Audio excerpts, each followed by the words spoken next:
Database management সিস্টেমে এসকিউএলের উপর এর আগে আমার যে ভিডিওটা আছে তাতে আমি বেসিক ইন্ট্রোডাকশন দিয়েছি এসকিউএল সম্পর্কে। এসকিউএল কী, কেন এটা ইউজ হয়, রিলেশন অ্যালজেব্রা এবং রিলেশন ক্যালকুলাসের সাথে এর বেসিক কী ডিফারেন্স, সেই জিনিসটা আমি বলেছি। তাছাড়াও এসকিউএলের একটা সিম্পল ওভারভিউ দিয়েছি এসকিউএলের সিনট্যাক্সের ওপর, ক্রিয়েট, ইনসার্ট, সিলেক্ট এইসব কমেন্টগুলোকে দেখিয়েছি। তাছাড়া ডিডিএল ডিএমএল কী সেই সম্পর্কে একটা বেসিক কনসেপ্ট দিয়েছি। আজকে আমি দেখাবো প্র্যাকটিক্যালি কী করে ডেটাবেস ক্রিয়েট করা হয়, কী করে সেটাকে ম্যানেজ করব, কী করে ডেটাবেস থেকে ডেটা রিট্রিভ করব, সেগুলো সবই করব মাইএসকিউএল ওয়ার্কবেঞ্চ দিয়ে। মাইএসকিউএল ওয়ার্কবেঞ্চ কাজ করে একটা ক্লায়েন্টের মতো, এটা কোনো ডেটা স্টোর করতে পারে না। স্টোর করবে সেটা, ডেটাবেস স্টোর করবে সেটা হচ্ছে মাইএসকিউএল সার্ভার দিয়ে, যেটা কিনা একটা ডেটাবেস, সেই ডেটাবেস সার্ভার দিয়ে ডেটাবেস স্টোর করবে, যেটা আমার মেশিনে, লোকাল মেশিনেও হতে পারে, কোনো সার্ভার সাইটেও হতে পারে। সেটার সাথে কানেকশান থাকবে, ডেটাবেস কানেকশান থাকবে একটা কোনো ক্লায়েন্টের মাধ্যমে। এখানে আমি নিচ্ছি মাইএসকিউএল ওয়ার্কবেঞ্চ, যেটার একটা ভালো গ্রাফিক্যাল ইউজার ইন্টারফেস আছে। তাহলে দেখা যাক, এটা হচ্ছে সেই মাইএসকিউএল ওয়ার্কবেঞ্চের জিইউআইটা। এখানে আমাকে কমান্ড লিখতে হবে। তো ফার্স্টে যেটা করব, একটা ডেটাবেস ক্রিয়েট করব। ডেটাবেস ক্রিয়েট করতে গেলে ফার্স্টেই যে কমান্ডটা দিতে হয় সেটা হচ্ছে ক্রিয়েট ডেটাবেস। ক্রিয়েট ডেটাবেস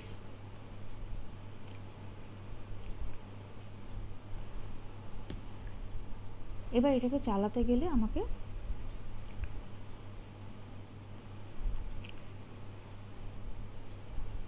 এখানে ক্লিক করতে হবে, তাহলে এটা চললো, তাহলে ডেটাবেসটা ক্রিয়েট হয়ে গেছে। এবার আমি যদি ডেটাটা দেখতে চাই তাহলে আমার কমান্ড হচ্ছে শো ডেটাবেসেস। তাহলে আমার কি কি ডেটাবেস আছে এখানে সেই জিনিসগুলো দেখিয়ে দেবে। তাহলে এটাকে আমি সিলেক্ট করে আমি যদি এটা চালাই তাহলে শুধু সিলেক্টেড কমান্ডটাই চলবে।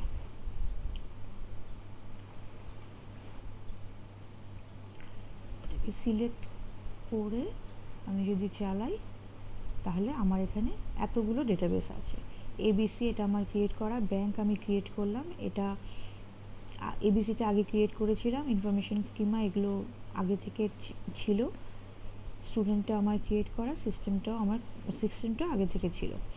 তাহলে এগুলো আমার নিজের ক্রিয়েট করা, এটা আমি এক্ষুনি ক্রিয়েট করলাম। তাহলে এভাবে আমি ক্রিয়েট করতে পারি। শো ডেটাবেসেস বললে আমার ডেটাবেসে কী কী আছে সব দেখিয়ে দিল।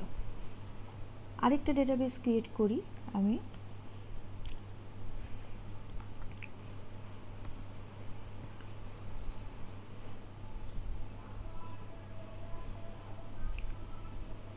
এবার এটাকে সিলেক্ট করে এই কমেন্টে শুধু চালাবো।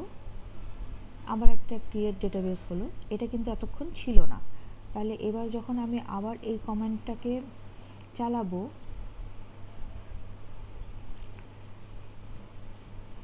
তখন কিন্তু আমার এই যে ডেটাবেসটা ঢুকে গেছে। এবার আমি যদি এই ডেটাবেসটা, মনে হলো যে আমার এই ডেটাবেসটা চাই না, স্কুল ডেটাবেসটা চাই না, তাহলে আমি এবার কি কমেন্ট দেবো, ড্রপ ডেটাবেস। তাহলে আমার কমেন্টটা হচ্ছে ড্রপ ডেটাবেস।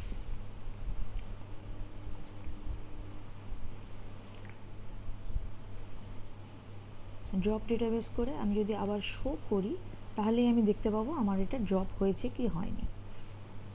তাহলে এখানে আমার এটা আছে SCHL। তাহলে আমি ড্রপ করে আমি আবার শো করতে বলছি, তাহলে এখানে যেটা দেখাবে এখানে কিন্তু আমার SCHLটা নেই, তার মানে এটা কিন্তু ড্রপ হয়ে গেছে।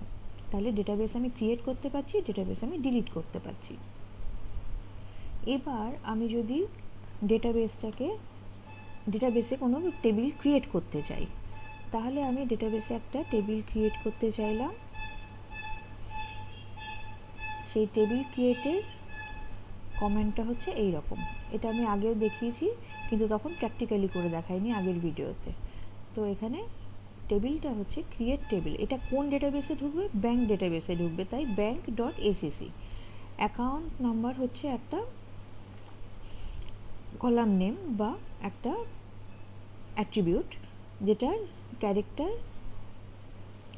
8 ডিজিটের হবে, মানে 8 ক্যারেক্টারের হবে, যেটা প্রাইমারি কি হবে, ব্রাঞ্চ নেম, যেটা varchar হবে 15 ম্যাক্সিমাম, ব্যালেন্স হবে ইন্টিজার, এটা নট নাল হবে। এইভাবে একটা ক্রিয়েট টেবিল হবে। কোথায় হবে? ব্যাংকে হবে। ব্যাংক ডট এসিসি, এসিসি নামে টেবিলটা ক্রিয়েট হবে। তাহলে এই কমান্ডটা যদি আমি চালাই, তাহলে কোনো আউটপুট নেই, কিন্তু এটা ক্রিয়েট হয়ে গেছে, ডেটাবেসে একদম ক্রিয়েট হয়ে গেছে। এইবার যদি বলি শো টেবিলস, শো টেবিলস করতে গেলে কোথাকার টেবিল দেখাবে, সেই জন্য আমাকে বলতে হবে কোন ডেটাবেসের আমি টেবিল দেখতে চাই। তাহলে আমাকে বলতে হবে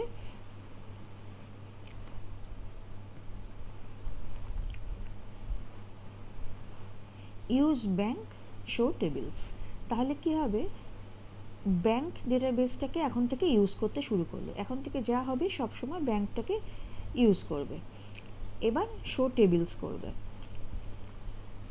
তাহলে এবার যদি আমি রান করি এই দুটোকে, তাহলে আমার এসিসিটা ক্রিয়েট হয়ে গেছে। এইবার এখানে যদি আমি কোনো টেবিল ক্রিয়েট করি, ক্রিয়েট টেবিল,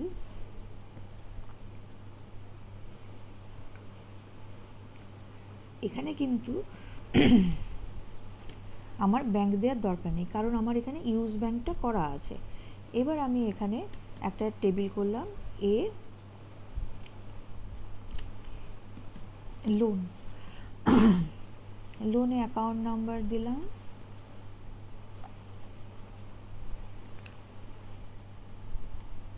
লোনে লোন নাম্বার দিলাম,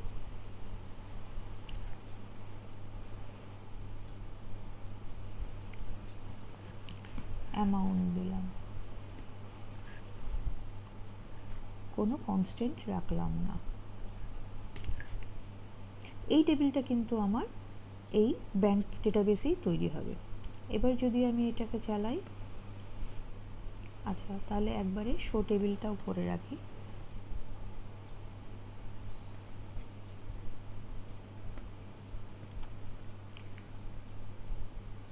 লোনটাও ক্রিয়েট হয়ে গেছে এই ব্যাংক ডেটাবেসের মধ্যে। এবার যদি আমি বলি ইউজ এবিসি, এটা আমার একটা আলাদা ডেটাবেস ছিল, ইউজ এবিসি করে যদি আমি বলি শো টেবিলস, ইউজ এবিসি করে যদি বলি শো টেবিলস, তাহলে এখানে আমাকে এক্স এক্স ওয়াই জেড আছে। তাহলে কোন ডেটাবেসটা ইউজ করছি সেটা, যে টেবিলগুলো আছে সেইগুলো দেখিয়ে দেবে। কমেন্ট যদি অ্যাকসেপ্টেবল না হয় তাহলে কিন্তু এখানে ক্রস দেখাচ্ছে। এবার ধরা যাক আমি এখানে যে ক্রিয়েট টেবিল করেছি অ্যাকাউন্ট বা লোন, এটার কি ডেসক্রিপশন আছে আমি সেটা ভুলে গেছি। তাহলে আমি দেখতে চাইছি যে কোন অ্যাট্রিবিউটগুলো কী টাইপের আছে।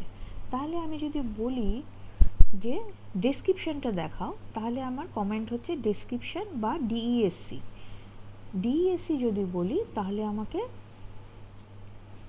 দেখিয়ে দেবে যে ডেসক্রিপশনটা কী আছে, অ্যাট্রিবিউটগুলো কী টাইপের, কীরকম কী কনস্ট্যান্ট আমার দেয়া আছে।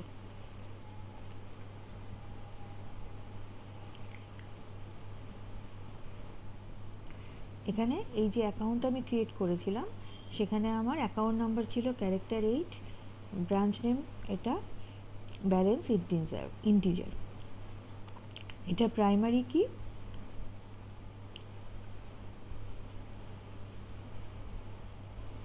এটাও নাল হতে পারে না, এই দুটো নাল হতে পারে না, এটা নাল হতেও পারে, আর এটা প্রাইমারি কি, আর ডিফল্ট ভ্যালু হিসেবে নাল ঢুকবে, ডিফল্ট ভ্যালু হিসেবে আমি কিছু সেট করিনি।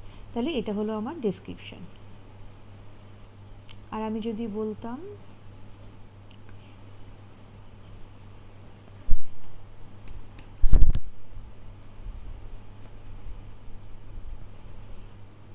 এখানে আগে আমাকে ইউজ ব্যাংক করে নিতে হবে,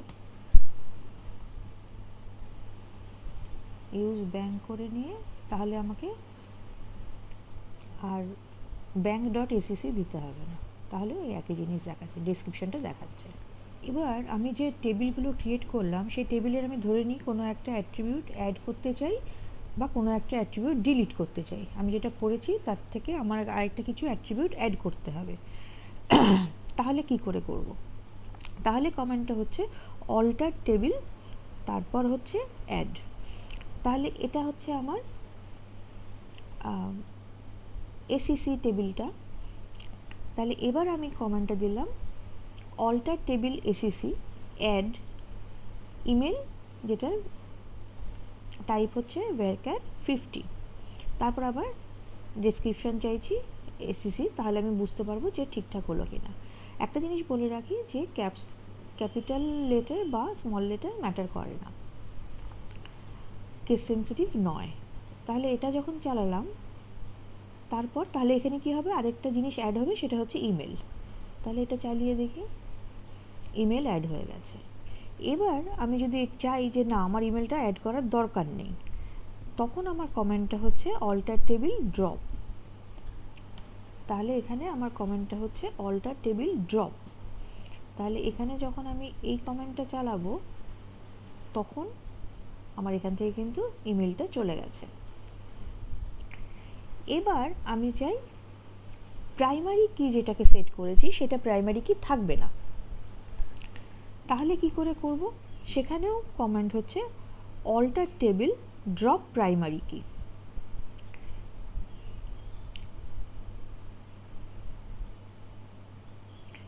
ড্রপ প্রাইমারি কি, তাহলে কি হলো, এখানে যে আমার প্রাইমারি কি বলা আছে সেটা কিন্তু থাকবে না, অ্যাকাউন্ট নাম্বারটা প্রাইমারি কি বলা আছে। তাহলে আমি দিলাম, এটাকে আমাকে সিলেক্ট করে এখানে চালাতে হবে, এখানে কিন্তু আমার প্রাইমারি কি নেই। এবার আমি যদি মনে করি না প্রাইমারি কিটা থাকতে হবে, তাহলে আমি যদি অ্যাড করতে চাই তাহলে আমাকে অল্টার টেবিল অ্যাড প্রাইমারি কি, আর কোন অ্যাট্রিবিউটটার উপর প্রাইমারি কিটা অ্যাড করব সেটাও বলে দিতে হবে। সেটা বলে তারপর আমি যদি সেই কমান্ডটাকে রান করাই তাহলে আবার অ্যাড হয়ে গেছে। এবার আমি একটা টেবিল ড্রপ করতে চাই, মানে ডেটাবেস ড্রপ করা দেখেছি, এবার আমি একটা টেবিল ডিলিট করতে চাই বা ড্রপ করতে চাই, তাহলে কমান্ডটা হবে ড্রপ টেবিল। যেখানে ড্রপ ডেটাবেস ছিল সেখানে টেবিল ডিলিট করতে চাইলে সেরকম কমেন্টটা হচ্ছে ড্রপ টেবিল। তাহলে আমি এখন ফার্স্টে দেখে নিই কী কী টেবিল আমার আছে। শো টেবিলস, শো টেবিলস করলাম, চালালে আমি দেখতে পেলাম অ্যাকাউন্ট আর লোন, এই দুটো টেবিলস আমার আছে। তাহলে এবার আমি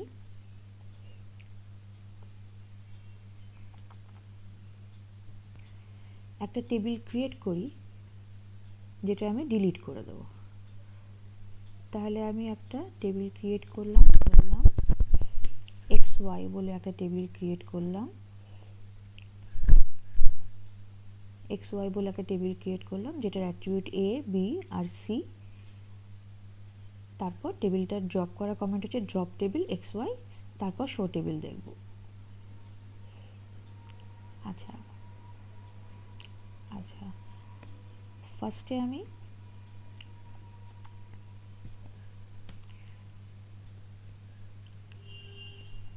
এই দুটো কমান্ডকে রান করাবো, এই দুটো কমান্ডকে রান করিয়ে আগে XY টেবিলটা যে ক্রিয়েট হলো সেটা দেখব। XY টেবিলটা ক্রিয়েট হলো, এইবার XY টেবিলটাকে ডিলিট করব, ড্রপ টেবিল শো টেবিলস। এবার XY টেবিলটা ডিলিট হয়ে গেল। তাহলে টেবিল ডিলিট করতে গেলে ড্রপ টেবিল XY। এবার টেবিল তো ক্রিয়েট হলো, টেবিলে আমি কিছু ডেটা ইনসার্ট করতে চাই। টেবিলে ডেটা যখন ইনসার্ট করতে চাই তখন টেবিলে ডেটাটা ইনসার্ট করার কমান্ড হচ্ছে ইনসার্ট ইনটু বলে ভ্যালুজ। তাহলে ইনসার্ট ইনটু, এখানেও বলে রাখি যে এই যে লাইন ব্রেক এটাও ম্যাটার করে না, এক লাইনেও দেওয়া যায়, দু লাইনেও দেওয়া যায়, সেমিকোলনটা ম্যাটার করে। তাহলে ইনসার্ট ইনটু এসিসি, কী কী attribute, account name, ACC name, branch name, balance, আর ভ্যালুস বলে সেই ভ্যালুগুলো দিয়ে দিতে হবে। ক্যারেক্টার ভ্যালুগুলোতে কোড দিতে হবে আর ইন্টিজারে দিতে হবে না। তাহলে এইভাবে যদি আমি দিই তাহলে আমার ডেটাটা অ্যাকাউন্ট টেবিলে ঢুকে যাবে। তো এটাকে আমি রান করালে ডেটাটা অ্যাকাউন্ট টেবিলে ঢুকে গেল। যেহেতু এটা শুধু ঢুকলো সেহেতু কোনো আউটপুট নেই। এবার আমি যদি দেখতে চাই তাহলে কমান্ডটা হচ্ছে সিলেক্ট। সিলেক্ট যা যা দেখতে চাই সেইগুলো ফ্রম টেবিল নেম ACC।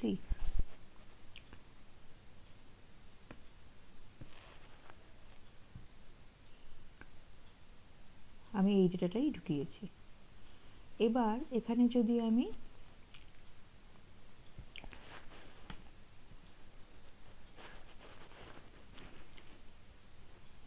ব্যালেন্সটা না দিই তাহলে শুধু এই দুটোই দেবে।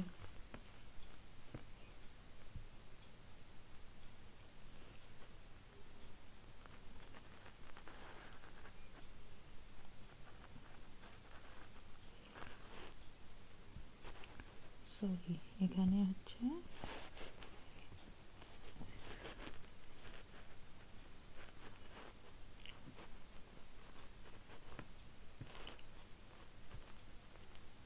তাহলে হচ্ছে এই দুটোই দেবে, এখানে ব্যালেন্সটা দিল না। আর তিনটেই যদি মানে সব কটা কলামে যদি চাই তাহলে সিনট্যাক্সটা হচ্ছে স্টার। এটাকে এক লাইনেও করে দেওয়া যেতে পারে, সিলেক্ট স্টার ফ্রম, তাহলে সব কটাই কিন্তু দেবে, সব কটা অ্যাট্রিবিউটই দেবে। এবার যদি কোনো একটা ভ্যালু আমি ডিলিট করতে চাই, আচ্ছা এখানে আরও কিছু ডেটা আমি ইনসার্ট করি।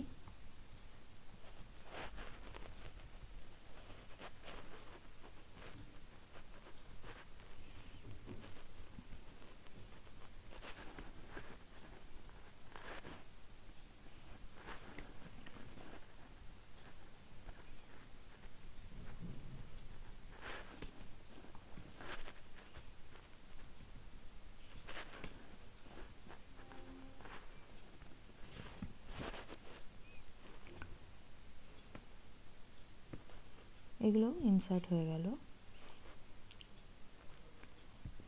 এবার আমি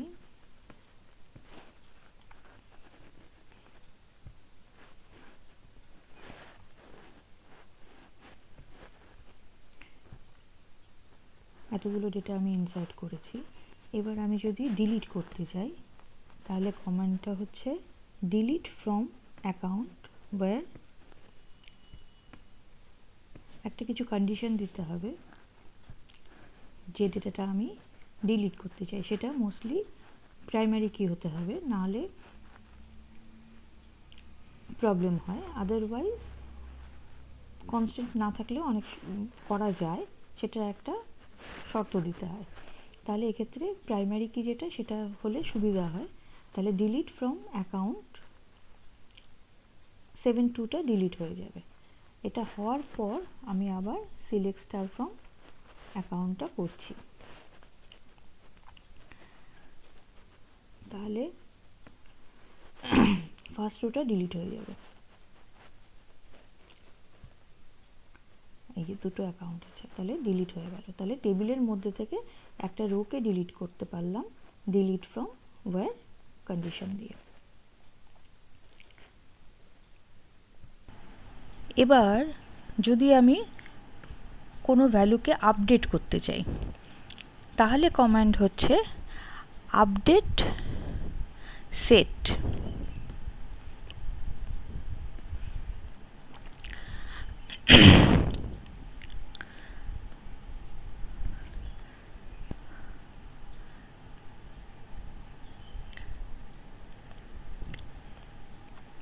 আপডেট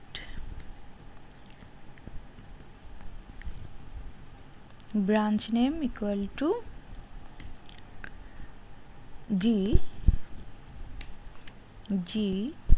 where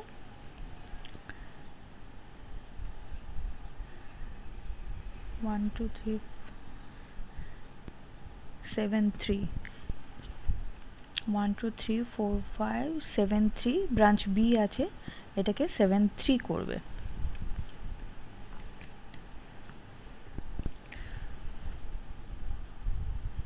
এটাকে চালালে ব্রাঞ্চ জি হয়ে গেছে। আশা করি বোঝা গেছে। শেষ করব নাল চেকিং দিয়ে, মানে এই যে আমি টেবিলটা ডিএসসি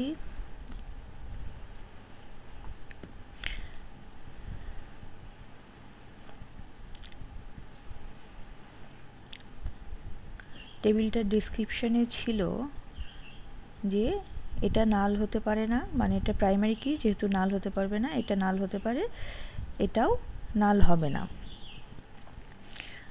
তো সেই জিনিসগুলো আমি চেক করব। তো ধরা যাক আমি একটা ডেটা নিলাম, একটা ডেটা ইনসার্ট করছি,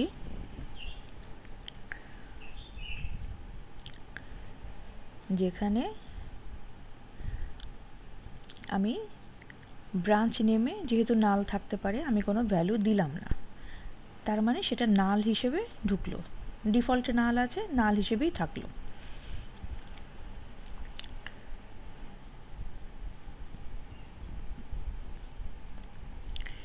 এবার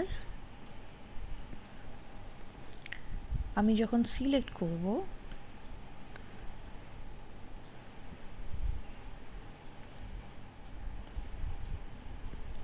আচ্ছা প্রথমে আমি সিলেক্ট করি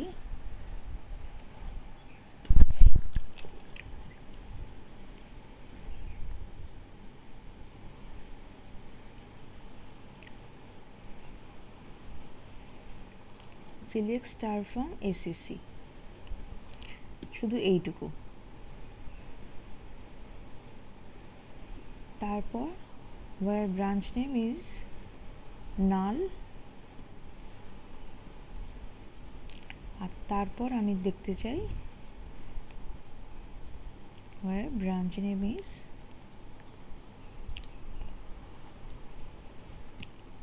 not null। তাহলে ফার্স্টে আমাকে এটা ইনসার্ট করতে হবে,